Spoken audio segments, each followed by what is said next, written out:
Pick up your mat and walk. Pick up your mat and walk. Those are the words he uttered. For the man had been sitting at the pool for 38 years. 38 years as an invalid. 38 years amongst all the other people who were paralyzed or lame or blind, waiting to get into the pool, to be cured, to be healed, to be whole. Pick up your mat and walk, were the words he said. But this man who had sat there for 38 years never seemed to get into the pool.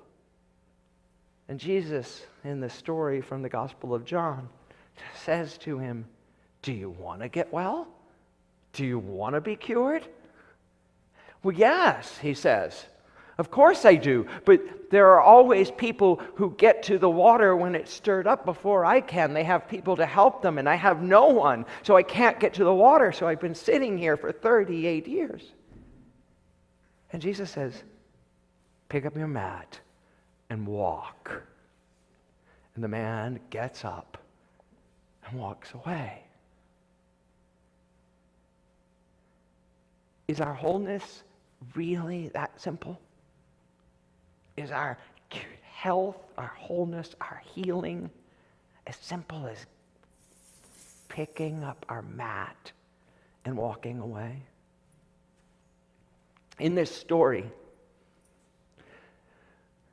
Jesus doesn't say to the man, "If you believe in God, if you have faith in me." He doesn't say, "If you believe in my sacrifice and the one power and the one presence, you can get up and walk." He just says, "Pick up your mat and walk." Faith is an inside job. Faith is something that exists within us. Faith is something that we ignite within our own heart, in our own soul, so that we can shed light into the dark corners of our psyche. That we can see who we really can be in every moment. That candle that symbolizes that we are lighting the candle for faith today to drive the darkness out of the corners of our mind. Not necessarily of the world, but of our own mind. Right?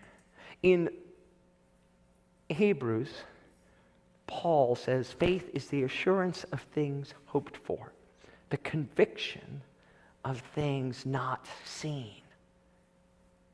But many of us are like that man by the pool for 38 years, holding on to the conviction of our limitation, holding on to the assurance of our struggle. How many of us will claim, well, I can't because my job, or I can't because I'm retired, or I can't because of the diagnosis. I can't tell you how many people I have prayed with that when we pray for the affirmative cure that is happening, they literally say to me, "Yes, but the medicines don't work for me."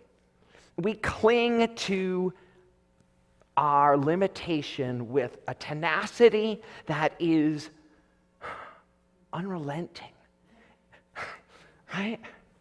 And I know because I do it. I do it myself. That's just the way it is. Well, you can't do that in church world, right? Oh, that doesn't work in unity, right? Oh, this has to be this certain way. I am by the pool for 38 years. And how I want to be lifted up. How I want to shift this equation. I want to shift what I know. So what are we lighting this candle for? If it's as simple as pick up your mat and walk, why do we do this today? Because here at Unity, we do live in this space between the colonnades. In the story, there are 5 different colonnades, porticos, where all the different invalids live. There's the one over here, and there's a one there, and there's one there. And here we are in our unity colonnade, right? And we don't have to believe that Jesus was the only Son of God that was sent to this earth by the Father and died for our sins, suffered and died for our sins. Can't forget the suffering and the blood. And that is what we have faith in, right? And it's more than having faith in ourselves. What if what we're struggling here to light, to illuminate, to bring forth is faith in that there is something greater than us happening, and it's for us? What if it's really the first principle I talked about? That there is one power and one presence active in the universe and in our lives, working for our good, working for our unfoldment. That if we can have faith in every moment that this is not against me, but for me, what would that bring up? Could we let go of having to see it before we can believe it? Right? Having faith means knowing that in every moment of our lives, in every incident of our lives, is for us. Because there is something at work that is so much larger than we can ever put words around, conceptualize, or describe. The second we try to put words around it, we fail, we limit it, and we make it something that people can say, well, that's not real. That doesn't exist. Oh, I don't believe in that. Well, neither do I. I personally struggle with this idea of faith. What is it to have faith? I don't consider myself a religious person. Right? I am a very spiritual person. But I do very few things religiously. Right? And my schoolmate's giggling because he knows that's true about me. I do what I feel is I'm being pulled to at any moment. Because I believe and I have faith that what I'm being pulled to is for my highest good. That there is God in that idea that is blossoming right in front of me. And I have faith, and I know, even in the darkest moments of my life, that there is a reason, a plan, not the right words. Not a reason or a plan, but there is infinite potential in every moment. And that it is up to me in that moment to call it up, to let it be seen. We talked a couple weeks ago about breaking the habit of being ourselves in the quantum field. Faith is understanding that as we look at a situation, we can call up the electrons to show up how we need it to be. In one of the darkest and scariest moments of my life, when my daughter Roma wasn't even on the planet yet, when I was seeking my Roma,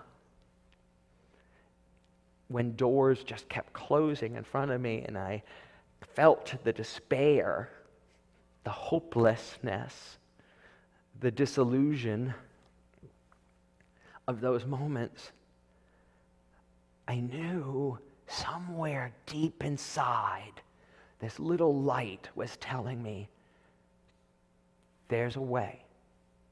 See it, know it, keep going forward, keep going forward, keep going forward.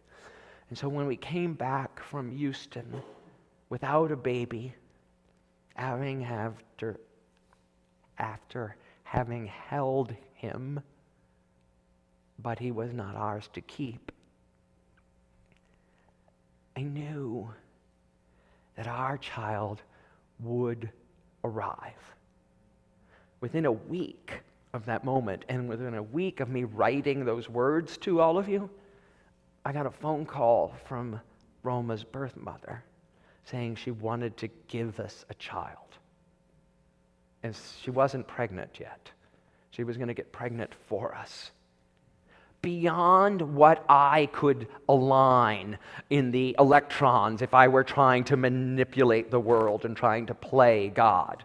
Beyond what I could conceive. But I knew there was something out there. Faith is knowing that there is more ahead of us, that the best is yet to be. Faith is knowing that no matter what, we can get up and go on. No matter what, that there is something there for us. Faith is believing in the one power and one presence that is making all of this happen. Each and every one of you are a miracle. A miracle, right?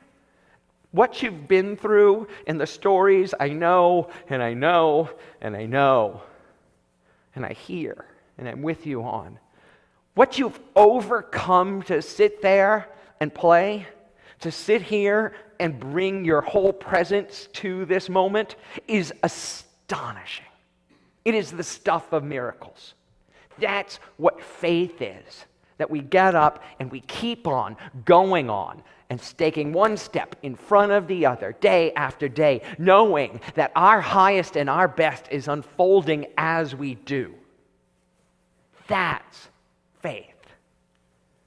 It has nothing with believing that someone 2,000 years ago or 8,000 years ago or a millennium ago gave something for us to be here. Faith is about us knowing that we are a one with the one power, one presence of the entire universe, and that our good is right here and right now. So we light the candle. We light the candle because we know no matter how long we've sat here, no longer how long we've been in despair, how long we have been convicted of our limitations, today is the day that we can pick up the mat and walk. Today is the day that we can say, all right, I don't need this anymore. I don't need the excuse. Today, we light the candle for faith. Let's take that to our time of meditation.